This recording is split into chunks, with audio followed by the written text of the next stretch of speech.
নবী সুলাইমানের চেয়ে বড় কোনো বাদশা তো আর নেই। আল্লাহ পাক তাম পৃথিবীর রাজত্ব যাকে দিয়ে করাইছেন মহান আল্লাহ, এমন এক বান্দার জবান দিয়ে বের হওয়া কথা কুরআনুল কারীমে আয়াত বানায়া নাযিল করছেন। রব্বি আউজি'নি, হে আমার পালনেওয়ালা, আমাকে নিয়ন্ত্রিত রাখার শক্তি দাও, আমাকে নিয়ন্ত্রণ করার ক্ষমতা আমারে দাও। কারণ ক্ষমতা পাইয়া নিয়ন্ত্রণ হারায়, সম্পদ পাইয়া নিয়ন্ত্রণ হারায় ফেলে। আমাকে তুমি যে সমস্ত নিয়ামত দান করেছ, যে সমস্ত ক্ষমতা দান করেছ, এই ক্ষমতা পাইয়া যেন নিয়ন্ত্রণ না হারায়, এই শক্তিটা তুমি আমারে দান করো আল্লাহ। তুমি আমার পালনেওয়ালা, তুমি আমার রব, আমি তোমার গোলাম। রব্বি আউজি'নি, আমাকে নিজেকে নিয়ন্ত্রণ করার ক্ষমতা দাও। এবার বলেন, একটা চেয়ারে যখন একজন সম্মানের চেয়ারে আল্লাহ বসাইবেন, ওইখানে বৈশাই যেন তার মনের ভিতরে মনোভাব এমন আসে, চেয়ারটা ক্ষমতাটা কে দিছেন? আল্লাহর কাছেই যদি দোয়া চায়, আল্লাহ যেইভাবে দয়া করে এখানে বসাইছেন, ওই চেয়ারের গরমে যেন আমি এগুলো ভুলিয়া না যাই, নিয়ন্ত্রণ না হারাই। আল্লাহ শিখাইছেন এভাবে রাখবা মনের হালত। আন আশকুরা নি'মাতাকাল্লাতী আন'আমতা আলাইয়া ওয়া আলা ওয়ালিদাই। আয় আল্লাহ, আমার পূর্বপুরুষ, আমার বাপ দাদার উপরে যে নিয়ামত দান করেছিল, এখানে অনেকেই আছি কথাটার অর্থ ঠিক মতো বুঝতে নাও পারি। দাদার যদি 10 আরা জমিন থাকতো, বুঝায় গেল আল্লাহ ওনারে নিয়ামত দিয়েছিলেন। বাবার যদি নাম দাম চতুর্দিকে সন্তানে শুনে, তাহলে তো বুঝবে যে আল্লাহ আমার বাবার উপরে রহম করছে। সুলাইমান আলাইহিস সালাম বলেন, আমার পূর্বপুরুষের উপরে আমার উপরে যেই নিয়ামত দান করেছো, আয় আল্লাহ নিয়ামতের শুকর গুজারের ক্ষমতা দাও। ওয়া আন আ'মালা সালিহান তারদাহু। আয় আল্লাহ আমল, নেক আমল, এমন নেক আমল করার তৌফিক দাও যেই নেক আমল কবুল হয়। কথাটা বুঝছো? নেক আমল করলাম আমি, কিন্তু কবুল হইল না, লাভ হইল। এই জন্য আল্লাহর কাছে উনি দোয়া করলেন, আয় আল্লাহ এমন নেক আমল করার তৌফিক দাও যেই নেক আমলে তুমি খুশি হও। তুমি যদি খুশি না হও গো, এমন আমল লাভ কি? আমলদার বানাও যে আমলে তুমি খুশি হও। এরপরের কথাটা আরো আশ্চর্যজনক, আরো দিল নাড়ায় দেয়।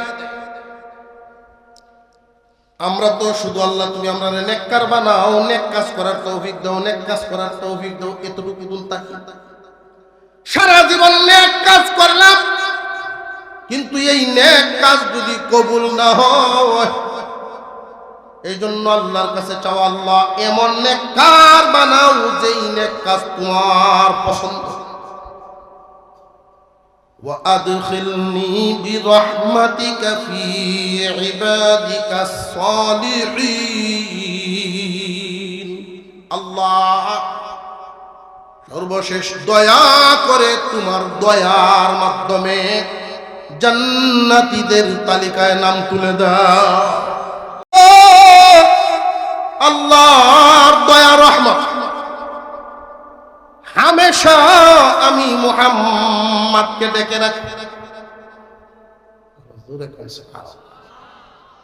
তোমরা আল্লাহর কাছে দোয়া করবা, ইবাদত তো করবা, আল্লাহর নিয়ামত যে ভোগ করো, আল্লাহর যে নিয়ামত ভোগ করো, আল্লাহর আদেশ পালন করবা, জান্নাত চাইবা আল্লাহর দয়ার বদৌলত। নবীজি বুঝাইতে গিয়া বনি ইসরাইলের একজন আবেদের কথা উল্লেখ করলেন। আত্মীয় স্বজন সংসার সব ছেড়ে দিয়া 500 বছর ইবাদত করছে, বাড়িঘর ছেড়ে দিয়া নীরব নিস্তব্ধ একটা দ্বীপের মধ্যে 500 বছর লাগাতার এমন ইবাদত করেছেন, এমন ভাবেই আল্লাহকে খুশি করেছেন। তার যখন খাদ্যের প্রয়োজন হতো, ক্ষুধা নিবারণের জন্য আল্লাহ এমন এক ব্যবস্থা করে দিয়েছেন, বাহিরে একটা ডালিম গাছ, পাহাড়ের গুহার বাহিরে ছিল ডালিম গাছ, ডাল বাঁকা হয়ে ওই গুহার ভিতরে ডাল গেছে। ওই ডালে ক্ষুধা লাগলে উনি উপরে তাকায় দেখেন ডালে একটা পাকা ডালিম। জোরে কোন সুবহানাল্লাহ। ডালের মধ্যে পাকা ডালিম, ডালিমটা উনি ছিঁড়তেন, ওনার খিদা নিবারণ করতেন। পানির যখন পিপাসা হইতো, ওই গুহার আরেক সাইডে, গর্তের আরেক সাইডে একটা লক, ঝর্ণার পানি ওইখানে টেপের মতো পড়তো, পানির চাহিদা পূরণ করতেন। একটানা কত বছর, যে 500 বছর। আল্লাহ পাকের ওলি, কত বড় ওলি ছিলেন, খাদ্য চাইতেন, পাকনা ডালিম সামনে থাকতেন। আমার আপনার পয়গম্বর বলেন, আল্লাহর এমন একজন বান্দা কিয়ামতের কঠিন ময়দানে মহান আল্লাহ ডাক দিবেন, বান্দা রে, তুই কি আমার দয়ায় জান্নাত চাস নাকি তোর ইবাদতের বদৌলতে? তুমি কি তোমার ইবাদতের বদলায় জান্নাতে যাইবা নাকি আমার দয়ায় জান্নাতে যাইবা? ওই মানুষটা কিন্তু আলেম ছিল না, 500 বছর ইবাদত করেছেন, আবেদ ছিলেন। আবেদে আর আলেমে বেশ কম আছে না? মুসলমান ইমানদার ভাইয়েরা আমার, আলেম না হওয়ার কারণে, শুধু আবেদ হওয়ার কারণে ধর্মীয় জ্ঞান উচ্চাঙ্গের নাই। আল্লাহ জিজ্ঞাসা করেছেন, কিসের বদৌলতে জান্নাতে যাইবা, ইবাদতে না দয়ায়? বান্দায় উত্তর দিয়া দিলেন, প্রভু হে, 500 বছর একটানা ইবাদত করেছি, আপনি তো চাইলে আমাকে ইবাদতের বদলাই দিবার পারেন। এই জায়গায় রইল এই কথা। আল্লাহ ডাক দিলেন, ফেরেশতা আসো, আমার এই বান্দা আমার খাঁটি একজন বান্দা, তবে বান্দাকে তো আমি জাহান্নামে দিচ্ছি না, জাহান্নাম থেকে 70 মাইল দূর দিয়া, জাহান্নাম থেকে 70 মাইল দূর দিয়া একটা চক্কর দিয়া নিয়ে আস। ধান সিদ্ধ যখন হয়, শুধু আগুনের তাপ চুলার ভিতরেই না, একটু দূরেও পাওয়া যায়। জাহান্নাম থেকে 70 মাইল দূর দিয়া যখন চক্কর দেওয়া হলো, জাহান্নামের হিট তাপ কিছুটা অনুভব, ভিতরে শুকায় গেছে, পানির পিপাসার জন্য হাহাকার করছে, চৌচি রয়েছে। এখন গার ঘুরায় এদিক ওদিক, ঘাড় কেমনে ঘুরাইছে, ভাবটা হইল রমজান মাস, চৈত মাসের সময় রোজা গেছে না, বৈশাখ মাসে রোজা গেছে। আল্লাহ পাকের এত মজবুত ইমানদার বান্দা, মাটি খাটে রোজা, রোজা রাখতে মাটি খাটে, রোজা ছাড়ে না, রিক্সা চালায় রোজা ছাড়ে, দান খাটে রোজা ছাড়ে। যারা পরিশ্রম করে রোজা রাখার হালত, দিন শেষে তাদের পিপাসার হালত কেমন হয়? রাস্তাতে গেলে যদিও রোজা রাখছে, আল্লাহর ভয়ে ভাঙ্গে না, তো কষ্ট তার হইতেছে। এই পিপাসার টানে চোখ কোন আছে কলটি দেখে গেলে এমন হয়নি না হয় না দেখতে পারে এই জন্য কি রোজা কমতি হবে না সওয়াব বাড়বে হবে ইচ্ছা করলেই খাইতে পারে খায় না আর বয়ে বান্দা শুধু এদিক ওদিক তাকায় মনের ভিতরে এটাই যে পানি কোথায় পাওয়া যায় এমনি আল্লাহ আরেকজন ফেরেশতারে জগ গ্লাস ডাক দিছে রে পানি আছে জি আছে যদি এক গ্লাস পানি এটা দুনিয়া না দুনিয়া না বদলা লাগবো বদলা আমি তো টেহা আনছি না সাথে ওই ফেরেশতায় উত্তর দিবে এমন এক জায়গায় পানি চাইছেন টাকা গ্রহণ চলে না টাকা আনলেও লাভ নাই টাকাও চল কি চলবে এখানে তোমার পানি যদি আমার পান করতে হয় কি করতে হবে আল্লাহর ফেরেশতা জবাব দিবেন নেকি আছে নি তাকলে নেকি চলবে বান্দায় করবো তাহলে তো আর কোনো চিন্তাই নাই চিন্তা নাই 500 বছরের নেকি আছে লাগবো কয়টা তো পানি তো আল্লাহর ফেরেশতা বলবেন 500 বছরের নেকি আপনার বলে হ এক গ্লাস পানির দাম কত হিসাব করো ফেরেশতা বলবেন 250 বছরের ইবাদত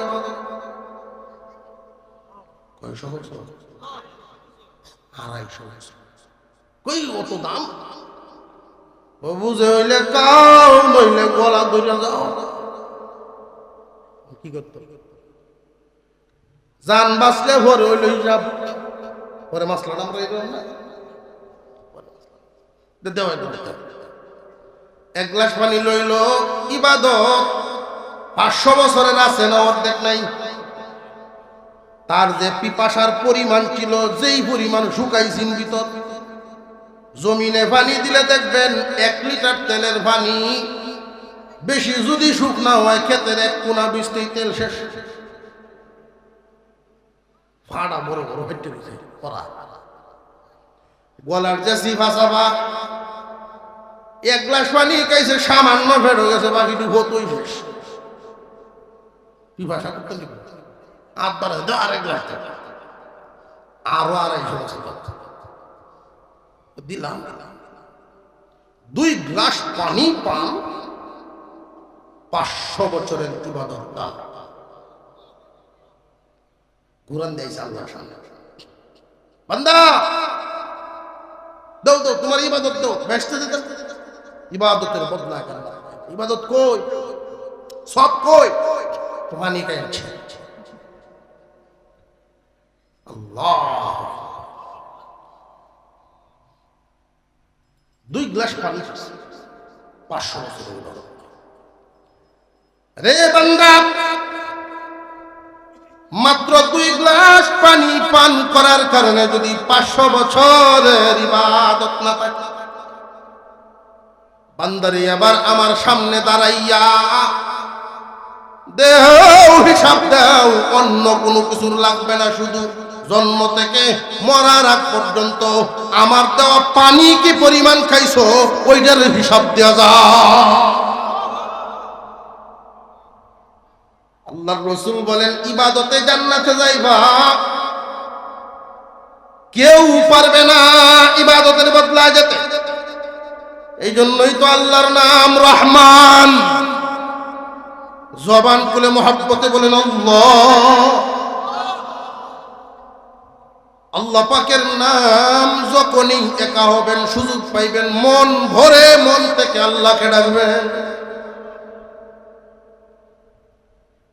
এত বড় দয়া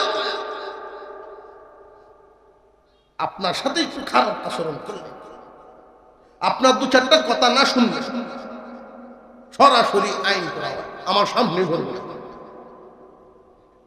কিন্তু মহান আল্লাহ কত বড় দরদি কত দয়াল কোনদিন তোমার খানা বন্ধ হয় না।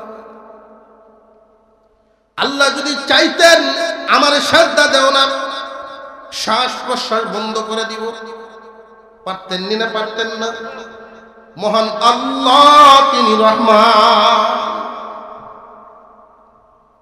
সুলাইমান আলাইহিস সালামের ঘটনা শুরু হচ্ছে, আমার ঘটনা কমায়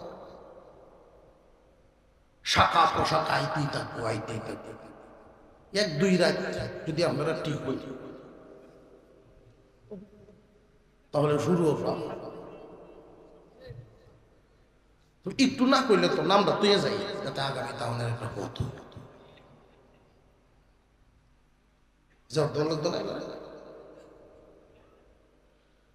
দোয়া শেষ করে সুলাইমান আলাইহিস সালাম দোয়া শেষ করে উনি নজর দিলেন তখতে সুলাইমানের মধ্যে, উনি একা না পুরা পরিষদ?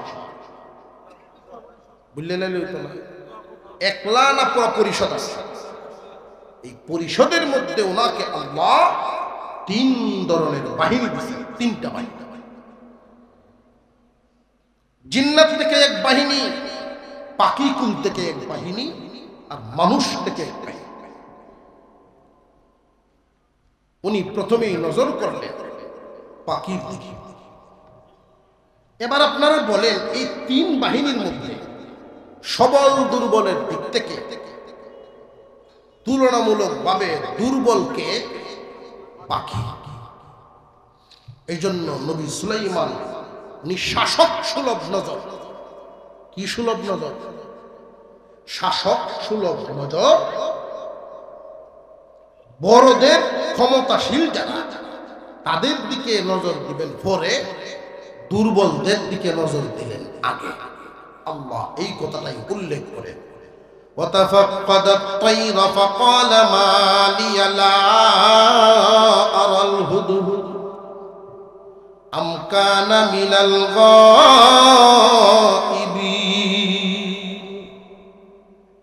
উনি নজর দিলেন পাখিদের দিকে, দুর্বলের দিকে নজর দিলেন আগে। কিন্তু বর্তমান সময়ে আমাদের যারা, তাদের নজর দুর্বলের দিকে,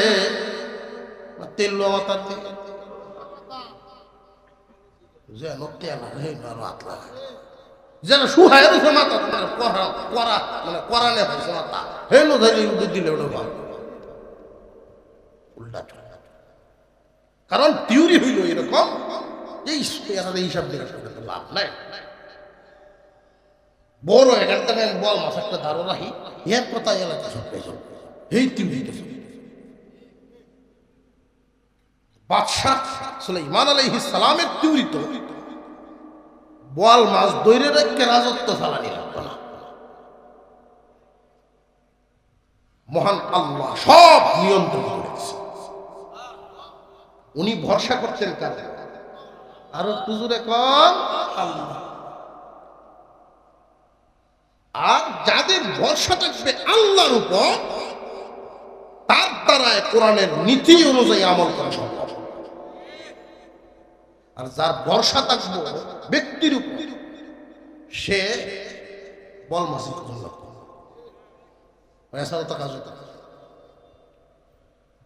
উনি তাকাইলেন পাখির দিকে, খুঁজতেছেন হুদহুদ নামক একটা পাখি। পাখির নাম হুদহুদ। ওই পাখিটার চোখে আল্লাহ এত ক্ষমতা দিছেন, পাখি উপর দিয়ে একটা উড়াল দিয়া রিপোর্ট পেশ করতেন। রিপোর্ট, ওগো আল্লাহর পয়গম্বর বাদশা, আমি চতুর্দিক চক্কর লাগায়া উড়াল দিয়ে আসলাম। আমি নিচের দিকে তাকায়া দেখেছি, আপনি দক্ষিণ দিকে যদি মাটি খনন করান 200 ফুট নিচে গেলে ভালো পানি পাওয়া যাবে, উত্তর দিকে গেলে 250 ফুট নিচে পানি মিলবে। অর্থাৎ মাটির নিচের পানির স্তর হুদহুদ পাখি উড়াল দিয়া রিপোর্ট পেশ করত। ওই পাখির চোখে আল্লাহ কি পরিমাণ ক্ষমতা দিলেন। আল্লাহ পাক রব্বুল আলামিন তার চোখে এত ক্ষমতা দিলেন, পাওয়ার দিলেন, উড়াল দিয়া নিচে তাকাইতো, দেখে ফেলতো কত ফুট নিচে গেলে কোন জায়গায় খাঁটি পানি। কিন্তু এখানে আর একটা আশ্চর্যের ব্যাপার আছে, মাঝে মধ্যে হুদহুদ পাখি শিকারীর জালেও বন্দী হইয়া যায়। এটা আশ্চর্য না? মাটির নিচের পানি স্তর দেখতে পারে যে এই পাখি, চোখের এত পাওয়ার। রে তোমার কি হয়ে গেল? শিকারীর জাল কি তোমার চোখে বাসে নাই? এটা তো আরো আগে সহজে বাসার কথা, কেন তুমি বন্দী হইলা? পাখি চিৎকার দিয়া বলে, আমারে অহংকারে পাইছে, আমি গতি হারাইছিলাম। চোখের পাওয়ার এত বেশি দিছেন কে? বেশি পাওয়ার পায় আমি গতি এতটাই বাড়াইছিলাম। হাসিটা যদি এমন হয়, শব্দ হয়েছে না ঠিক, কিন্তু দাঁত বাসে, তাহলে নামাজ শেষ, নামাজ বন্ধ।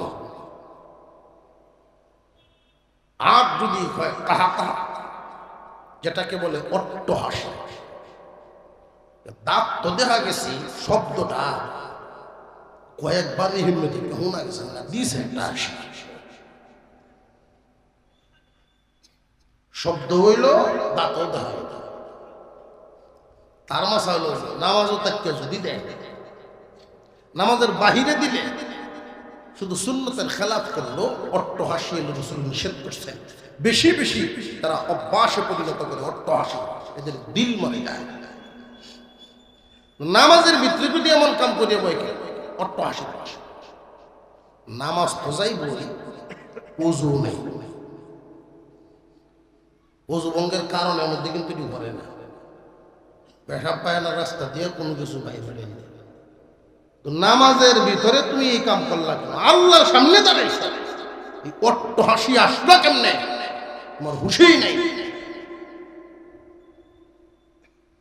পানিশমেন্ট, ওযু নাই, বাইরে ওযু হবে।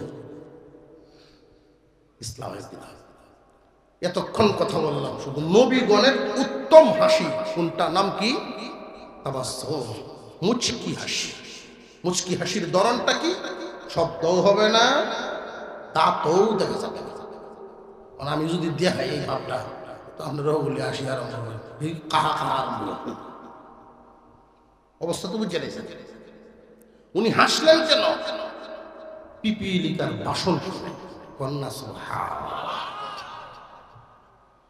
দুনিয়ার জমিনে এমন কোন প্রতিষ্ঠান আছে নি যে প্রাণীর ভাষা, প্রাণীদের শব্দের অর্থ বোঝায়? আমাদের বুজুর্গানে দিন, আমাদের আল্লাহ ওয়ালাগণ, আমাদের বাপদাদারা জাগতিক প্রাতিষ্ঠানিক শিক্ষা হাসিল করার পর আরো সময় লাগাইতেন এমন শিক্ষা হাসিল করার জন্য যেই বিদ্যা কাউকেই শিখানোর মতো না। কেউ কাউকে শিখাইতে পারে না এমন শিক্ষা শিখতেন, এমন বিদ্যা যেটা সাধারণত একজন আর একজনকে শিখানি যায় না। মেহনত করা লাগে, কিন্তু আল্লাহ নবীগণকে দিছেন, নবীগণ আল্লাহর নির্বাচিত। মুস্কি একখান হাসি মারলেন পিপীলিকার ভাষণ শুনে। ভাষণে আবার কি বলছে? তোমরা নিজেদের হেফাজত করো। উনি তাকাইলেন, তাকায় দেখেন পিপীলিকার যেই ডুরাটা ছিল, যেই ডুরা উপরে বসা আছে একটা বড় পিঁপড়া, উনি গিয়ে ধরলেন। সুলাইমান আলাইহিস সালাম ওই পিপীলিকাটারে আইনা হাতের তালুতে বসাইছে। সুবহানাল্লাহ। হাতের তালুতে বসাইয়া তিনি জিজ্ঞাসা করেন, পিঁপড়া রে, আমরা কি জালেম নাকি যে তোমার জাতি ধ্বংস করার জন্য আইছি? এবার পিপিলিকায় জবাব দেয়, হুজুর, আল্লাহর নবী, আল্লাহর পয়গম্বরগণ কখনো জালিম হবেন না, আল্লাহ ওয়ালাগণ জালিম হয় না। আমি আমার জাতিকে সতর্ক করেছি, আমরা ছোট ক্ষুদ্র প্রাণী হওয়ার কারণে উনারা দেখবেন না, আপনারা ইচ্ছা করে মারবেন, এই কথা বলিনি। কিন্তু আমার তো দায়িত্ব, আমার স্বজাতি, আমার জাতিকে সতর্ক করা, এটা আমার দায়িত্ব। কারণ মহান আল্লাহ আমাকে এদের জিম্মাদারি দিছেন, আমি হলাম পিঁপড়ার রানী। সুলাইমান আলাইহিস সালাম পিপিলিকাকে এইভাবে ধরে তিনি বলেন, রে পিঁপড়া, তুমি এদের দায়িত্বশীল, এদের দায়িত্বশীল হওয়ার কারণে যেইভাবে তুমি দায়িত্বটা পালন করলা, আমানতদারির সাথে পালন করলা, তোমার এই একটা গুণ যদি আমার ইনসান জাতির মধ্যে আসে, মানব জাতির মধ্যে আসে, দায়িত্বশীল যদি মনে করে এটা আমার দায়িত্ব, তাহলে এই একটা গুণের বদৌলতে আল্লাহ ওই মানুষকে জান্নাত দান করবেন। একজন মেম্বার হয়ে যদি উনি মনে করেন আমার দায়িত্ব আছে, কর্তব্য আছে, আল্লাহকে খুশি করার জন্য কর্তব্য পালন করেন, ওইটা নাজাতের উসিলা হবে। সহজ একটা কথা মনে রাখবেন, সহজ কথাই ভালো, সহজ কথা মনে রাখবেন, কর্মটাকেই ধর্ম বানাইতে হয়। আমরা মনে করি ধর্ম শুধু মসজিদে, ধর্ম শুধু সবার আলোচনা হইব, মসজিদও ভালো না, আর অন্য জায়গায় কোনো ধর্মের কাজ কারবার নাই, ধর্মের নিয়ম নীতি নাই। না মুসলমান, তোমার কর্মই যদি ধর্ম বানায় নিবার পারো, কর্মটারে যদি ধর্মের রঙে রঙাইতে পারো, যে যেমন কর্মই করেন না কেন, যে যা কাজ কর্ম করেন, ওই কাজটাই পরকালে নাজাতের উসিলা হবে। সুবহানাল্লাহর আওয়াজে বুঝতাম পারছি এটা আপনার পছন্দ হইছে না। যার যার প্রত্যেকের একটা কর্ম আছে, প্রত্যেকের আলাদা পেশা আছে না? যেই পেশাটা হালাল, ওই পেশাটা যদি, পেশাটা হালাল, নিয়ম যদি ঠিক না রাখে হারাম হয়ে যায়। পেশাটা হালাল, ওটা নিয়ম ঠিক রেখে যদি ধর্মের শাসন মেনে চালাইতে পারে, ধর্মের নিয়ম মেনে চালাইতে পারে, ওই ব্যবসায়ী তার পরকালে নাজাতের উসিলা হবে। সুলাইমান আলাইহিস সালাম বলেন, পিপিলিকা, তুমি যেইভাবে দায়িত্ব পালন করলা, তোমার একটা গুণ, অন্যের উপকার, পরের চিন্তা তোমার। এই পিঁপড়ায় যদি ইচ্ছা করত, নিজে আগে দৌড় দিতে পারত না। এই জন্য জান্নাতে 10টা প্রাণীকে আল্লাহ জান্নাত দিবেন, এর মধ্যে একটা পিঁপড়া।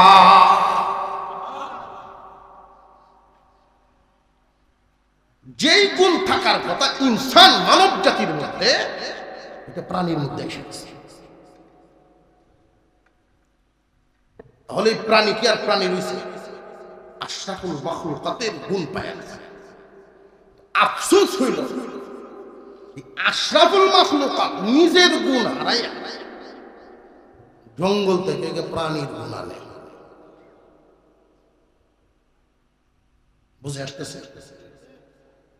নিজের আশরাফিয়ত, মনুষ্যত্ব হারায়া হায়ানাত, জানোয়ারদের আচরণ নিজেদের ভিতরে আনছে। সুলাইমান নবী এবার নিজের জন্য দোয়া করতেছেন। পিঁপড়ার ভাষা যে উনি বুঝলেন, পাখির ভাষা যে উনি বুঝেন, এটা কি সাধারণ না আল্লাহর দেওয়া? বাদশাহীটা কি কোনো একটা অঞ্চলের না তাম দুনিয়া?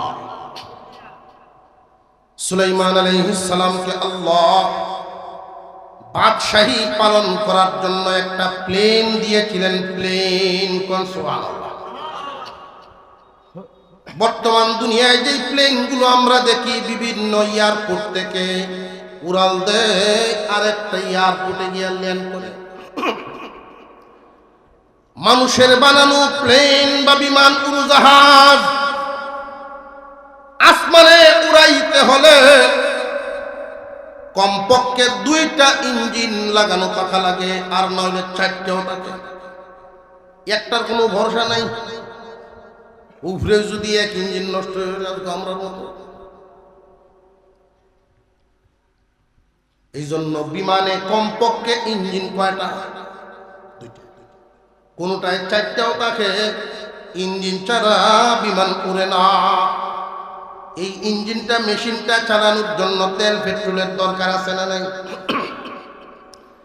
প্লেন কি এমনি চলবে না, পাইলটে চালায়। প্লেনটা উড়ানো নামানোর জন্য উপযুক্ত এয়ারপোর্টের দরকার। সুলাইমান আলাইহিস সালামকে আল্লাহ প্লেন দিয়েছিলেন। প্লেন তখতে সুলাইমানি, গুদুবুহা শাহরু ওয়া রাওয়াহু আশার। সকাল বেলায় 1 মাসের পথ, বিকাল বেলায় আরো 1 মাসের পথ চলত। বাতাসের উপরে বর করে চলতো তখতে সুলাইমানি। এয়ারপোর্ট লাগতো না, বিমানবন্দরের কোনো প্রয়োজন ছিল না, তেল পেট্রোলের প্রয়োজন ছিল না, নির্দিষ্ট পাইলটেরও কোনো প্রয়োজন ছিল না। আল্লাহ এমন এক তখতে সুলাইমানি দান করেছিলেন।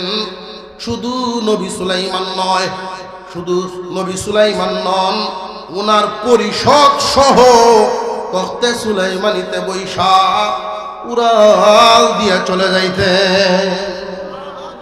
আরো জুড়ে সুবহানাল্লাহ।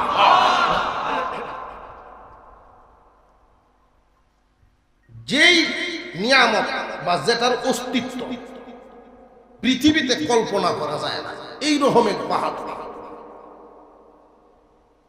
এখন এমনি বিমান নবী সুলাইমানের যে যখন ছিল তখতে সুলাইমান, চিন্তা কেউ করতে পারছে বিমানে উড়াউড়ি? এমন এক নিয়ামতের মালিক, এমন এক রাজত্বের মালিক, এমন এক বুদ্ধি জ্ঞান আকলের মালিক, সমস্ত প্রাণীদের সাথে কথা বলতে পারেন, বাতাস নিয়ন্ত্রণ করতে পারেন। প্লেন যেটা পৃথিবীর তখন কোনো মানুষ এটা চিন্তাও করতে পারে নাই, রাজত্বের সীমানা তাম পৃথিবী।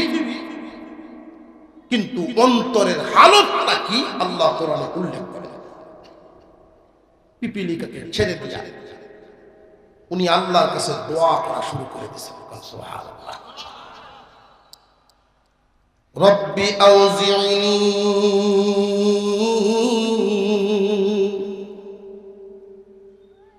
আল্লাহ পাকের নাম একটা না অনেক? আল্লাহর মূলত নাম একটাই, বাকি যত নাম ওইগুলো হইল সিফতি নাম, গুণবাচক। আল্লাহ হলো আসল নাম। আল্লাহ আল্লাহ মন ভরে জবান খুলে উচ্চারণ করেন, মায়া করে ডাক দেন আল্লাহ আল্লাহ। এই নামের মজা কখনো শেষ হয় না জবান থেকে। এই নামের স্বাদ কখনোই মিটবে না, অন্তর থেকে স্বাদ কমবে না। এই নাম যে যত বেশি পরিমাণ জপে তার জিহ্বায় তত জপার স্বাদ বাড়ে।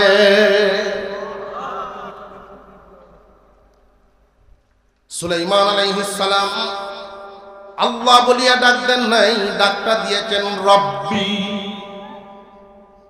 খুব খেয়াল করেন, ওনার হালতটা তো বুঝছেন, রাজত্বটা। যখন কেউ এরকম চিন্তাই করতে পারে নাই পরিষদ নিয়ে উড়াল দিবে, তাও আবার এখনকার আধুনিক জামানার আবিষ্কৃত মেশিন ইঞ্জিন সহ যেগুলো এটির মতো না আরো উন্নত। পিছনে যারা বসছেন আপনারা ঠিক আছে, কষ্ট হইতেছে না তো? চাপাচাপি বেশি হইতেছে কি? সামনে কিন্তু খুব পাতলা জ্বালা বাটে না, পিছনে জ্বালা ভাত আর সামনে বইজন রোয়া খাইতে না। সিস্টেম যারা পিছনে বসছেন তারা যদি আগেই একটু দেখতেন যে কোন কোন জায়গাতে ফাঁক বেশি, এই যে দায়িত্ব নিয়ে যদি আগায় যাইতেন তাহলে জাম হতো। আমরা এখন যারা আসতেছি সাইটে দিয়ে চলে আসবো, সামনে বলে সামনে অনেক, এখানে মিনিমাম 20, 30, 40 জন আরো হইতে হইতে পারে। রহমত যদি আগে ঘুরে যায় সামনে একটু ডরা। আজকের মাহফিলকে আল্লাহ কবুল করেন বলুন আমিন। খুব বেশি কষ্ট হয়ে গেছে, আমি আমার এই বাহির থেকে বেরিয়ে আসছি না, কারণ সময়ও পাওয়া যায় না, করতেও পারি না। তো লম্বা চূড়া হাঁটা অনেকদিন যাবত নাই, হাঁটা তো ছাড়িয়ে দিলে কি বাদ হইলাম আমরা, আল্লাহ বুঝে। আমরা ওই মেশিনের মতো হয়ে যেতেছি। 1 কিলোমিটারের লাগে 1 কিলোমিটার রাস্তা যাওয়ার জন্য দরকার হয় আধা ঘন্টা কুরবানি দেন কারো, এত টমটমাইলে বলে যায় ঠিক না? আর আগে মানুষ সুনামগঞ্জ গেছে মাছ কিন্তু আটকিয়া এই বাদ হয়েছে। নদীর ওই পারে প্রোগ্রাম ছিল, তো তারা কত বড় আন্দাজওয়ালা, কেমন নৌকাটা দেয় দায়িত্ব দিল, আর এমন এক নৌকা দিয়া আমরা পারাপারের সিদ্ধান্ত নিল। এটা তেল আছে না নাই পেল তো না, এমন এক কাম করে জাদু কাটায় তো নদীটার নাই। আমার কাছে মনে হচ্ছে নদীতে পানি বেশি, প্রশস্ত অনেক বেশি মনে হয়েছে, বেশি মনে হয়েছে, হয়তো জোয়ার আসতে পারে। আল্লাহ, এমন এক জায়গা বন্ধ হয়েছে আমরা বুঝেন না, মানুষ না। আপনারা চাইতে তো একটু ভয় তো বেশি লাভ হয়ে গেল, মানুষ তো হুজুর আপনার ভয় থাকতো গেলে। একটা মানুষের মধ্যে যা থাকা, খুশিতে হাসা, দুঃখে কাঁদা, সব মানুষের মধ্যে থাকবে। কিন্তু তাই বলে যে নিরাশ হয়ে গেছি না, সর্বোপরি মুমিনের কাজ সর্ব অবস্থায় আলহামদুলিল্লাহ। পেরেশানটা তখন হয়েছে যখন মনে হয়েছে এই যে দৃশ্যটা, কতগুলি অন্তর অপেক্ষায় পেরেশানি। শেষ পর্যন্ত নৌকার মধ্যে বিছাইছে যে তক্তা, একজনে হকটা লইয়া বইটা পাওয়া শুরু হয়েছে। উল্টা বাতাস, একটা কন দিয়ে চিল্লাই লেগে শুনবো। আচ্ছা, এমন এক জায়গা শেষ হয়েছে যে তেল লইয়া ওই যাইতে পারবো। শেষ পর্যন্ত এবারে আমার ড্রাইভার, আল্লাহ কি মেহেরবানি, অন্য দিন ড্রাইভার সহ পার হয়েছে গাড়ি থাকে, আজকে ড্রাইভার গেছে না গাড়িতে আসি। এটা ফোন দিয়ে বলা হয়েছে যে তেলের কোনো দোকান আছে নাকি, ভাই লেছি তেলের বোতল লইয়া পড়া গেছে। তো আমরা দেখতেছি, আমরা দেখতেছি তেল একটা মেশিন একটা কিন্তু করবার আছে, বহুত চেষ্টার পরে। আর আব্দুল হাফিজ তো গাম্যা শেষ, ফেরেশানি মানসিক চাপটা বেশি থাকে। আমি 2 বার বলছি যে কাজ করো, এত টেনশন নিয়ে তো লাভ নাই। যদি দেখা যায় যে আমার আগে যিনি, ওনারও তো একটা জান, তো জানে যদি নাই কোথায়, এটা তো এমন না যে এটা একটা ফার্স, এই ফার্সটা বদলায় আর একটা বাস লাগাই হিদি আবার চালু, এরকম তো না, জানে তো পুরানি লাগবে। আর এখানে আমাদের কোনো হাত নাই। যদি পরিস্থিতি নিয়ন্ত্রণে না রাখতে পারে, দোয়া করে দিতে হবে। এই জন্য যে আমি একটু মনক্ষুণ হইলাম যে আয়া হচ্ছিলাম, দাওয়াতটা রাখতে হবে সামান্য এরকম চুল পরিমাণ। আল্লাহ হাজির না, এরকম সামান্য পরিবর্তন হইতে তখন দেখা না আর ওই সিআইয়া অনেক কষ্ট করে যে তলা তাকে উঠে যায় পর্যন্ত আওয়াটা আটটিয়া আল্লাহ আমার তো এভাবে তো চুড়ে একটা অভ্যাসটায় দেখবার এসে নিয়ে আইসি আরেকজন ভক্ত মহব্বতের মানুষ হুন্ডা দেয় গাড়ি তো তুই আইসি তুই বাবা তোরে আল্লাহ ভালো সাল্লাহ তুই আমার গাড়ি নিয়ে আইতে চাইছিস হুন্ডা দিয়ে আমার নিয়ে আইসি কথাবার্তা অনেক সময় ঠিক থাকে না, ঠিক রাখা যায় না। কেউ যদি কারোর সাথে কথা দেওয়ার সময়, আমরা কথা দিই না, খেয়াল করবেন, ওয়াদা খেলাফ করা কবিরা গুনাহ। গুনাহটা ছোট মোটো না, বুঝতে পারা শব্দটা বুঝলে লাইছ, আমরা আঞ্চলিক মুরব্বীরা শব্দ আড়ানির কিন্তু দেওয়া যেত না, অনেক বড় গুনাহ। ওয়াদা খেলাফ বড় গুনাহ। ওয়াদা করার সময় নিয়ত ঠিক ছিল, ওয়াদা ঠিক রাখবে। নিয়ত দুনিয়ার মানুষও অন্তর না দেখো, আল্লাহ দেখেন না দেখেন। ওয়াদা করার সময় যদি নিয়ত ঠিক থাকে আর আল্লাহর উপরে ভরসা রাখে, ভরসাটা কেমনে? ইনশাআল্লাহ, নিয়ত ঠিক আছে, ভরসাও করছে ইনশাআল্লাহ। সে তার অনুযায়ী চেষ্টা করলে পূরণ করতে পারল না, তার আমল নামায় গুনাহ লেখা হবে না। ইসলামের বিধান কত সুন্দর, কারোর উপরে কিছু চাপায় দেওয়া হয় না। বান্দা যারা নিতে পারবে না এটা তার মাথায় দেওয়া হবে না। সুবহানাল্লাহ। যেই মানুষ দাঁড়িয়ে থেকে নামাজ পড়ার যোগ্যতা রাখে না, দুর্বল, সে বসে পড়ে, তার শরীরে শক্তি নাই। আল্লাহ যদি বলতেন যে শক্তি শক্তি বুঝি না, তারও এই হবে, এটা তার জন্য কষ্ট। সুবহানাল্লাহ, এর নাম ইসলাম। কিন্তু সমস্যাটা হলো নিয়ত ঠিক আছে, চেষ্টাও ঠিক আছে, ওয়াদা খেলাফ হয়েছে, গুনাহ থেকে উনি বাচ্চা। যার সাথে ওয়াদাটা হ্যাঁ 100 কল্পনা করেছে, জবানের ঠিক নাই তো, মানুষ একজন মানুষ আছে এইভাবে যে কত কিছু যে কোয়া শুরু, এই চিন্তাটাও আমরা করি না যে জবান থেকে কথাটা বের হইলে এটা কোন পাল্লায় পড়তেছে, হারামে পড়তেছে নাকি মাকরুতে পড়তেছে, গিবতে পড়তেছে, চিন্তাটা করি না। মোবাইল ব্যবহার করার মতো যদি বিল উঠত কথা কইল, তাহলে কথা হিসাব করে কইল, তবে হিসাব হইবনি না। আরো জোরে কর। এই কথাগুলো মাঝখানে বলে ফেললাম এই কারণে কুধারণা যেন না আসে। সুলাইমান আলাইহিস সালাম ডাকটা দিছেন আল্লাহকে কোন নামে? রব্বি, হে আমার পালনেওয়ালা।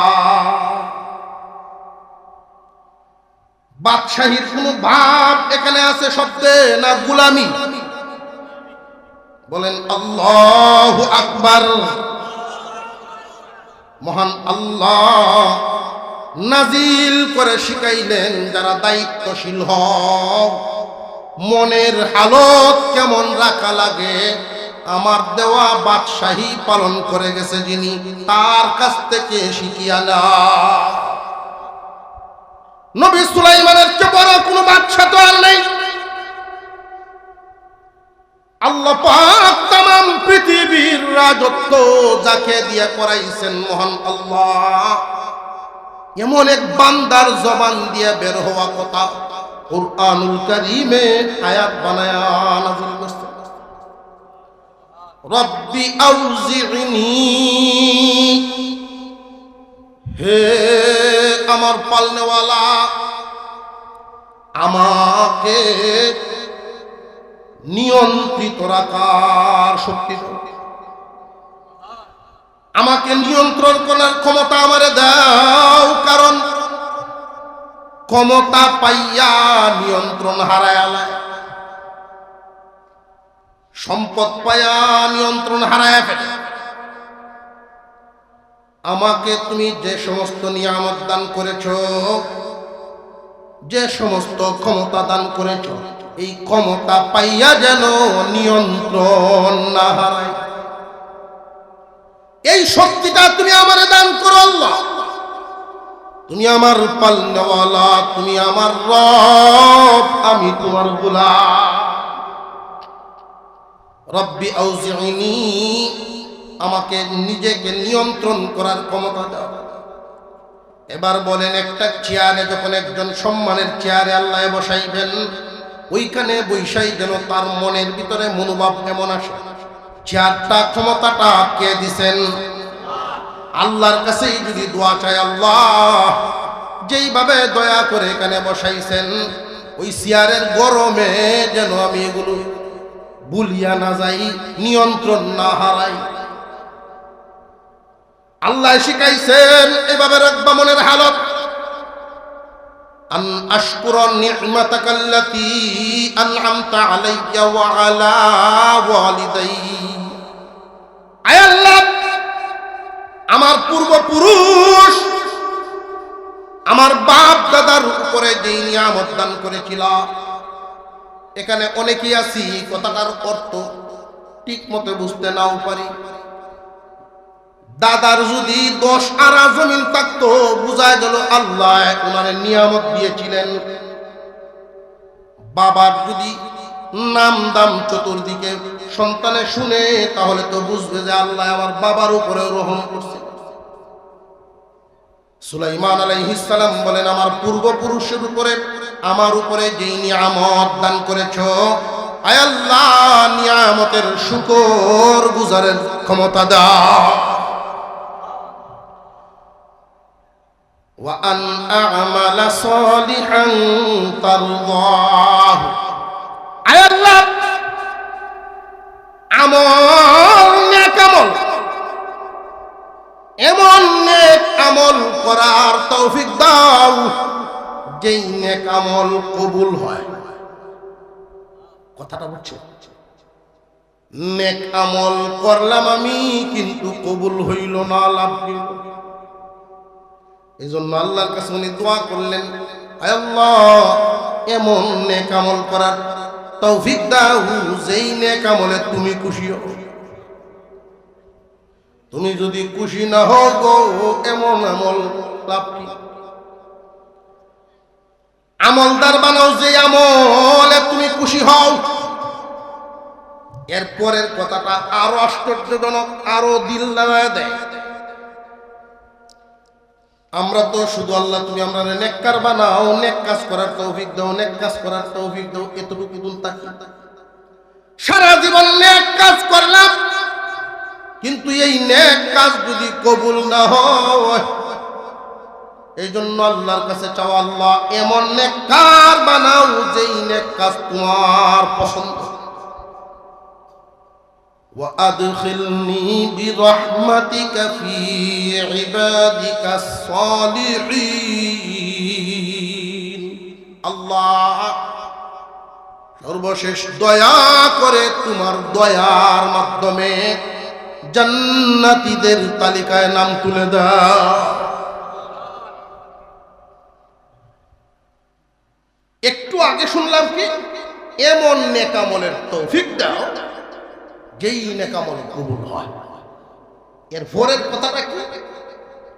তোমার দয়ায় জান্নাতীদের তালিকায় নাম তুলে দাও। তাহলে ইবাদত করলেই জান্নাত পাইবা, এই দাবি চলবে না। বুঝে আসতেছে? ইবাদত করলে তোমার ইবাদতে জান্নাত দিব, এই আশা।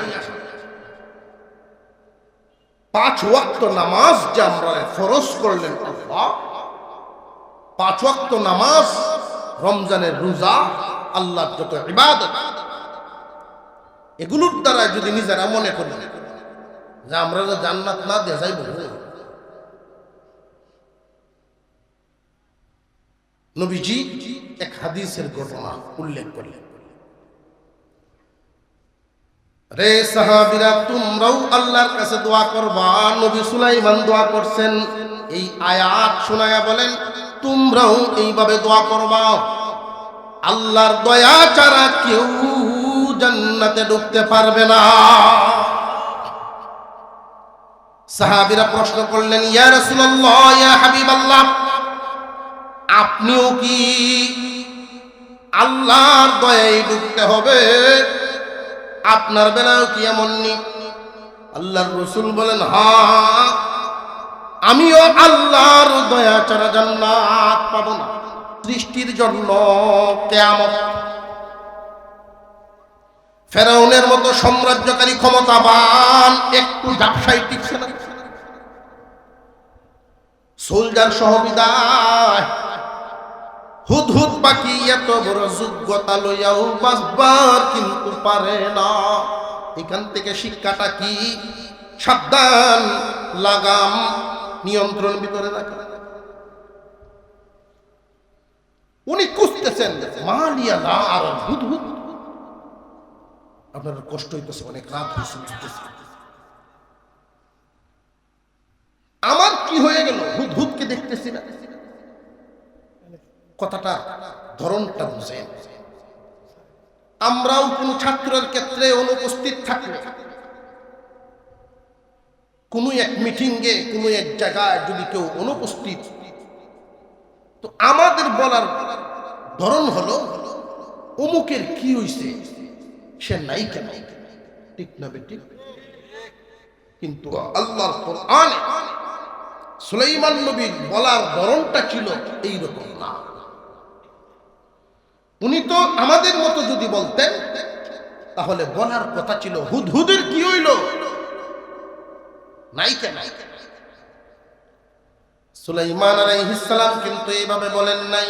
তিনি বলেছিলেন, নজর দিছেন পাখির দিকে, দিয়াই তিনি বলেন, মালিয়ালা আরাল হুদহুদ, আমার কি হইছে, আমার কি হইল, হুদহুদ কেন দেখছি না, আমার কি হইল? উনার যে এই কারণ জিজ্ঞাসা, এটা অন্যের দিকে না নিজের দিকে? এই কথাটা শিক্ষা এখান থেকে একজন পরিবারের কর্তারও শিক্ষা আছে, প্রতিষ্ঠানের প্রধানের শিক্ষা আছে। একবারে নিচের থেকে উপর মহল পর্যন্ত সকলেরই অধীনস্থ আর উপরস্থ সব জায়গায় আছে না নাই? একজন পিতা যদি মনে করেন আশা যেমন ছিল সন্তান এমন আমারে মানে না, বিবির কাছ থেকে যেমন আশা ছিল এমন পাই না, তাহলে এইখানে তুমি খেয়াল করো যে তোমার কি হইল। প্রত্যেকের পাওনা দাওনা একে অপরের কাছে আছে না নাই?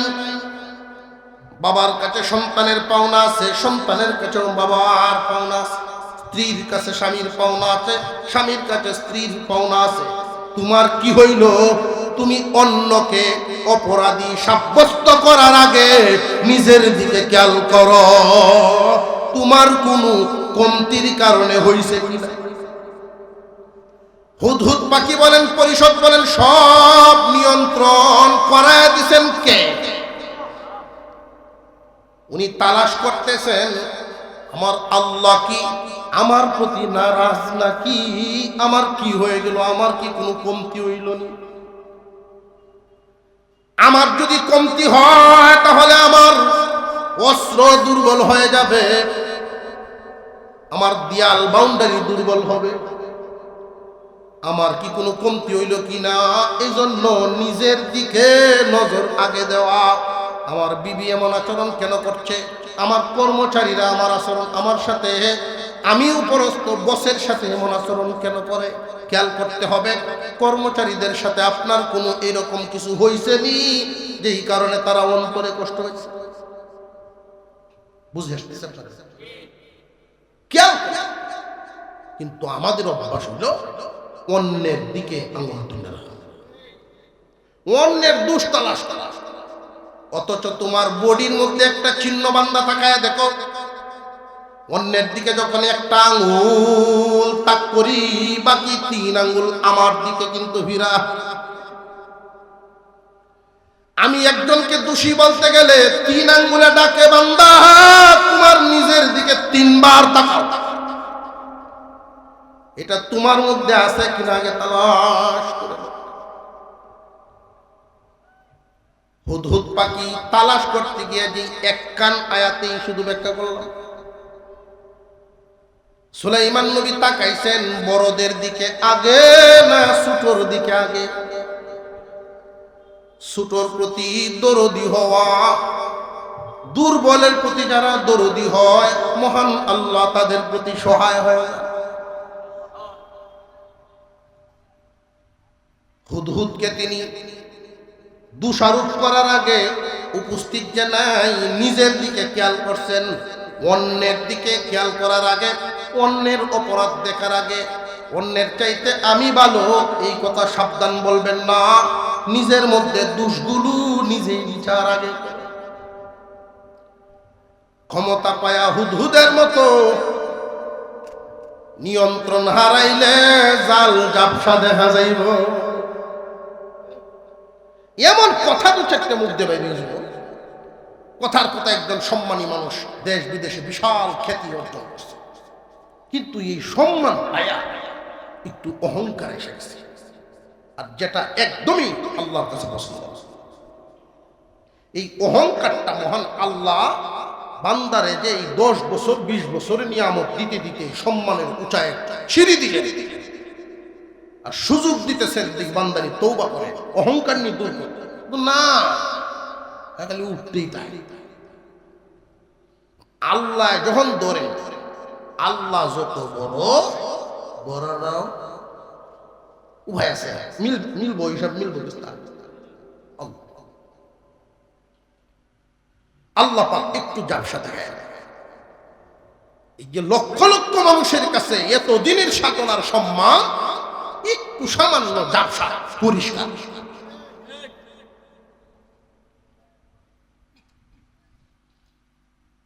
বুঝানোর জন্য উদাহরণ ছিল, 10,000 মানুষের সামনে দাঁড়াইছে ভাষণ দিতে, উনি বলতে চাইছিল একটা, মুখে গাইছে আরেকটা, কইতো চাইছে একটা, এখন আসছে।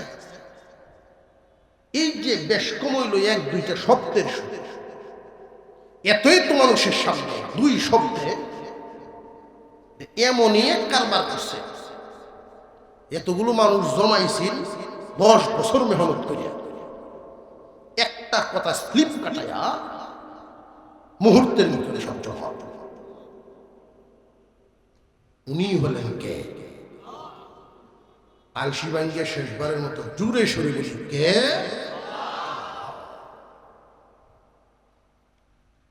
আল্লাহ যদি রিজিক রাখেন, হায়াতে থাকি, ইনশাআল্লাহ তাআলা দেখা হবে, বা আশেপাশে আসা হলে শোনাবো ইনশাআল্লাহ। রানী বিলকিস কই আছে, আপনারা লয়ে যায় দেখে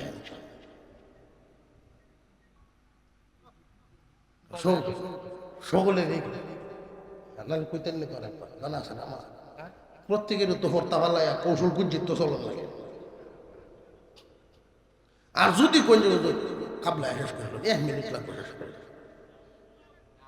আল্লাহ তাআলা আমাদেরকে শিক্ষা হাসিলের তৌফিক দেন। সারা রাত চলবে, তো বাড়ির যদি না নেই ওয়াজ লাভ আছে কোন? 1 নাম্বার, যাকে যেটা আল্লাহ দিচ্ছেন সঠিক প্রয়োগ, অহংকার কেন না আসে? অহংকার আইলে হালত হইব হুদহুদের মতো। আমাদের এলাকায় একজন মুরব্বী মাতাব্বর ছিলেন, আমারে উনি আদর করতেন, আর আমি দাদা ডাকতাম প্রায় সময় যাই। তো উনি আমারে দিয়ে যে কামটা করাইতো, দাদা তামুক ভরাইতো। এখন তো এটা নাই। পড়াশোনা ছিল না ওনার, শাহর মতো জীবনযাপন করছেন। সৎ লোক হওয়ার কারণে 10 গ্রামের মাতাব্বর ছিলেন, মূর্খ আছে। কিছু কথা যে বলতেন বচনের মতো। উনি বলতেন লোভের সাথে আকলে পারে না। আমি এখন এটার অর্থ মিলাই, ঠিক কেউ যদি লোভী হয়, যত বড় আকলওয়ালা হোক, ডিগ্রিওয়ালা হোক, তার যে ধ্বংস এই আকলার ডিগ্রি বেড়ে থাকবে। প্রায় সময় উনি বলতেন, যেই জিনিস তুমি জানো না ওর দেখলাম দেখলেও যাই না। তামুকটি বলে দিদি ভাই আমার মনে বেশি পুকুরের তলাতে একদিন বয়ে গেছি, কয়াস বমি আগে বলি ঠাসা বলবে, দাদা আপনি কেমনে বুঝলেন? এইটা তো আমার কেরামতি দেয়া, নইলে আমার নিল